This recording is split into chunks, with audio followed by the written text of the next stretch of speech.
Hey guys, আসসালামু আলাইকুম। আজকে দুপুরের খাবারে বানাবো আম ডাল, সাথে থাকবে আলু ভর্তা।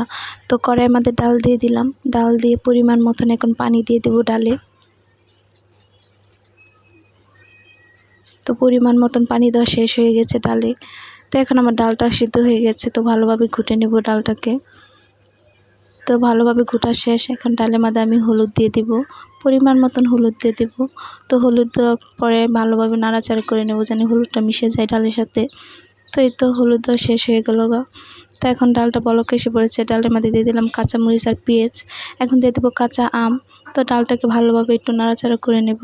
তো নাড়াচাড়া করা শেষ হয়ে গেছে, ডালটাকে ঢেলে নিলাম। কড়াই গরম করে কড়াইয়ে তেল দিয়ে দিলাম। তো তেলের মধ্যে পেঁয়াজ আর রসুন দিয়ে দিলাম। তো সামান্য জিরে দিয়ে দিলাম। জিরে দেওয়ার পরে ভালোভাবে নাড়াচাড়া করে নেব। তো বাদামি রং হয়ে গেছে, ডালটা আমি ঢেলে দেব। তো এই তো আমার ডালটা হয়ে গেছে। তো ডালটা আমি এখন নামিয়ে নেব। নামিয়ে নিলাম ডালটা। তো এখন চলে যাব আলু ভর্তা বানানোর জন্য। তো শুকনো মরিচ ভেজে নিলাম, ভেজে নিয়ে পেঁয়াজের সাথে ভালোভাবে মিশিয়ে নিলাম। তো এখন আলুটা এখন ভেঙে দিয়ে দেবো মরিচের মধ্যে। তো ভালোভাবে আলুটা ভেঙে নিয়ে মাখিয়ে নিলাম। এই তো আমার আলু ভর্তা রেডি হয়ে গেল।